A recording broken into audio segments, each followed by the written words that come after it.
Hi, what's up? Tired but wired. How do I know if I'm in a mixed episode? So, have you ever felt completely exhausted, but your mind would not shut off?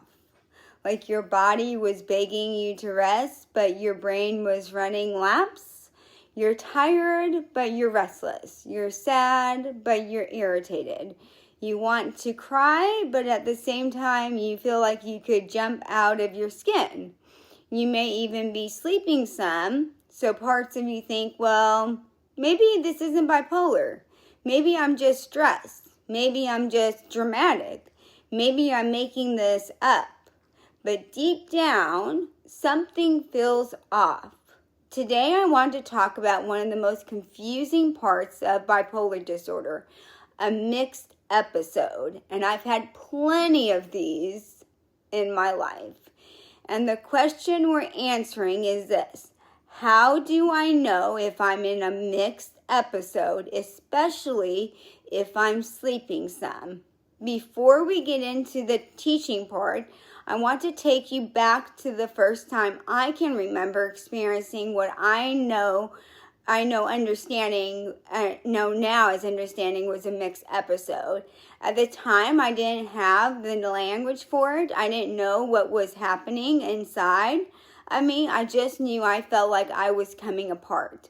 I remember waking up already exhausted, not the kind of tired where you just need one good night of sleep. It was the deeper than that. It felt like my body had been carrying bricks for weeks. But the strange thing was, my mind was not tired at all. My thoughts were racing before my feet even touched the floor.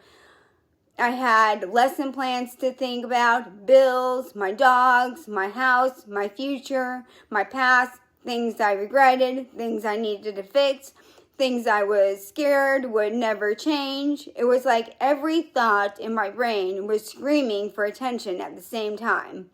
I got up and tried to move through the day like nothing was wrong, because that's what so many of us with bipolar learn to do. We function, we show up, we smile, we teach, we work, we take care of people, we answer messages, we tell everyone, I'm fine, while inside we feel like we are fighting a war that no one else can see. That day, I remember feeling irritated by everything. Sound felt too loud, people felt too close, simple questions felt overwhelming, my emotions were all over the place. And one minute I wanted to cry, the next minute I wanted to clean my whole entire house, change my entire life, start over, fix everything, and make 10 decisions at once. And then came what? The shame. But I thought, what is wrong with me? Why can't I just be normal? Why can't I just calm down? Why am I so tired and so wired at the same time? That is the part of mixed episodes that is so hard to explain to someone who has never lived it. It is not just a depression, it is not just not just mania, it's both energizing, fighting inside the same body, right? So it feels like your mind has the gas pedal pushed all the way down, but your soul collapsed on the floor. And for me, one of the most confusing parts was that I was still sleeping some. I thought, well, I slept 4 or 5 hours, so maybe it's not mania. Maybe it's not an episode. But I wasn't waking up restored. I wasn't waking up peaceful. I was waking up activated, anxious, restless, and emotionally raw. This is why this conversation matters so much, because sometimes we miss mixed episodes because they do not look like a version of bipolar we were taught to expect. When people talk about bipolar, they often describe mania as being euphoric, energized, confident, and productive. They describe depression as being slow, hopeless, exhausted. And yes, those can be real parts of bipolar, but bipolar is not always that neat. Sometimes the symptoms actually overlap.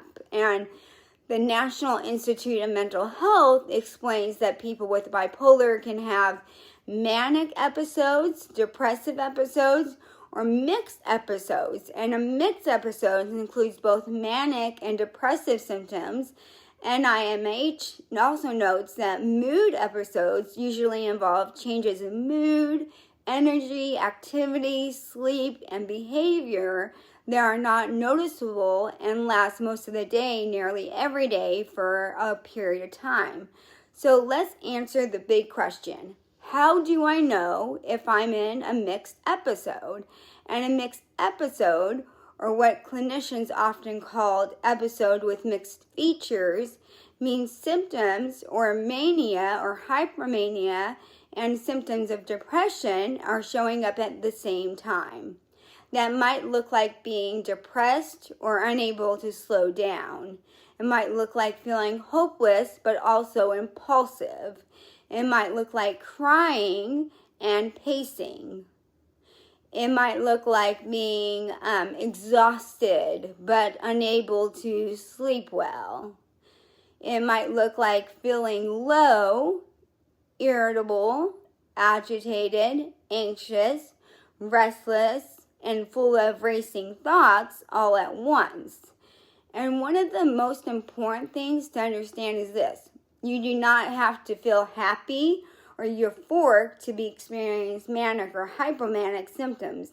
Mania can show up as irritability, agitation, impulsivity, racing thoughts, increased activity, or a feeling of wired. NIMH lists manic symptoms as including feeling extremely irritable or touchy, feeling jumpy or wired, racing thoughts, increased activity, and a decreased need for sleep. That matters because many of us miss the signs when we are not feeling high. We think, I'm not happy, I'm not confident, I'm not on top of the world, so this must not be mania. But mixed episodes often do not feel good. They actually feel scary, they can feel chaotic, they can feel like your nervous system is on fire. So now let's talk about sleep, because this is where many people get confused. And I want to clear this up. Can I still be in a mixed episode if I'm sleeping some? And yes, it is possible. One of the classic manic symptoms is decreased need for sleep. That does not always mean zero sleep. It can mean you are sleeping less than usual and still feel activated, wired, restless, or unable to wind down. It also means your sleep is broken, lighter, shorter, or not restorative. There's a difference between not sleeping and not needing sleep. In depression, some might sleep a lot and still feel exhausted. In mania or hypermania, some may sleep very little and feel energized. In a mixed episode, it can get complicated. You might sleep a few hours, but wake up anxious, agitated, restless, and mentally loud. Or you might be exhausted but unable to settle. NIMH lists sleep changes in both manic and depressive episodes. Manic episodes can involve decreased need for sleep, while depressive episodes can involve trouble falling asleep, waking up too early, or sleeping too much. So when both sides are present, sleep can feel confusing.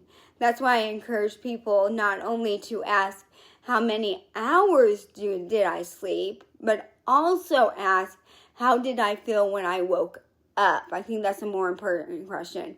Was my mind racing? Did my body feel restless? Am I more irritable than usual? Am I making impulsive decisions? Would be another question to ask. Do I feel hopeless and activated at the same time? Is this a noticeable change from my baseline? So from your normal, what you normally would sleep. The word baseline is important because bipolar symptoms are not just about having a bad day, they are about change from your normal pattern. So Cleveland Clinic describes bipolar episodes as shifts in mood, energy, and activity levels that can last days, weeks, or months and are clear changes from a person's usual self. So when you are trying to figure out if you are in a mixed episode, compare yourself to your normal self, not to someone else. For me, I had to learn my own warning signs, and I had to learn when I am tired but wired, when everything feels urgent, when I feel emotionally raw, when I want to isolate but also restless, when I cannot slow my thoughts down. That is information. It does not mean I failed. It means my body is actually trying to tell me something. And so, common signs of mixed episode, let's go over those because I think it's important for us to understand the common signs. This doesn't mean that it's inclusive to everyone, but a mixed episode can look different for different people, but here are some of the common signs to pay attention for. You feel depressed, hopeless, sad, or empty, but your thoughts are racing at the same time. You feel exhausted, but you cannot relax. You are sleeping some, but you wake up wired and agitated.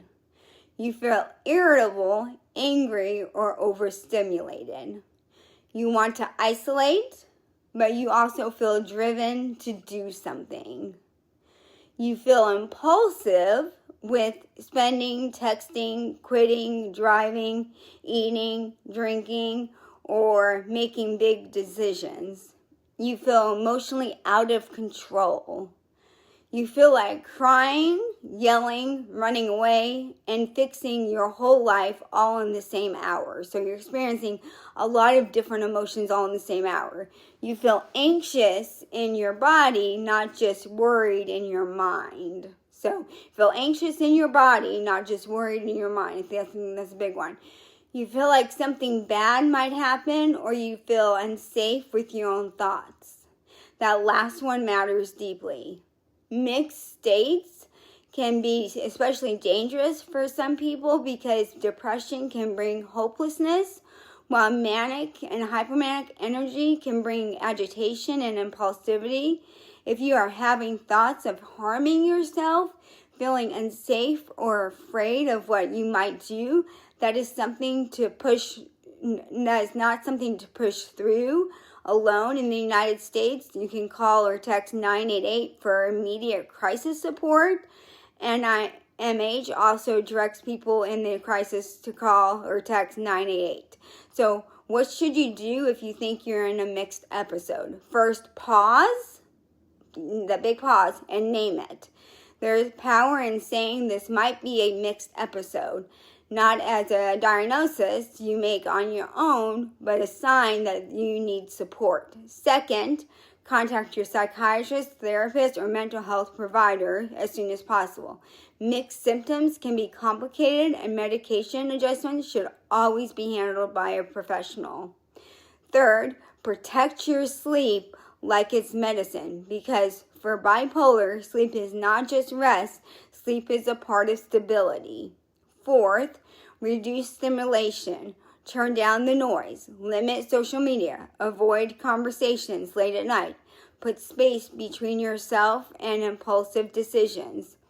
Fifth, delay major choices. A mixed episode is not the time to quit your job and relationships, make huge purchases, send emotional messages, or rebuild your entire life overnight. Six, tell one safe person. You do not need to tell everyone, but having a person who knows, hey, I may be in a mixed episode, I need support and accountability can make a difference. And finally, track the pattern. Write down your sleep, mood, energy, irritability, appetite, spending, racing thoughts, and anxiety over time. This helps you learn your early warning signs. That is one of the biggest lessons I have learned living with bipolar. Stability does not come from pretending I am fine. Stability comes from paying attention sooner. So for years, I thought strength meant pushing through. Now I know strength is being honest. Strength is saying something is off and I need to respond before this gets worse. Strength is learning your body, right? And strength is protecting your peace, because that's super important in bipolar. And strength is actually reaching out before the big crash comes. So if you are listening today and you feel tired but wired, please hear me. You are not crazy. You are not weak. You are not making it up. You may be experiencing symptoms that deserve attention, care, and support. And even if you are still sleeping some, that does not automatically mean everything is fine. Look at the whole picture. Look at your mood, your energy, your thoughts, your irritability, your impulsivity, your sleep quality, and how different this feels from your baseline. You're allowed to take yourself seriously. You're allowed to ask for help. So you're allowed to build a life where bipolar does not control every part of you. That is what this Mind Fit Empowerment is all about. It's not about shame, not fear, not pretending bipolar is easy, but learning how to understand it, manage it, and start building a fulfilling life. So if this has helped you, I would love for you to subscribe, and so you do not miss out on future episodes. And if you know someone with bipolar who has ever said, I feel exhausted, but I can't shut off my brain off, then please share this with them. Sometimes one shared episode can help someone feel less alone. And if no one has told you today, let me be the one to say it. You are not broken. You are learning. You are healing.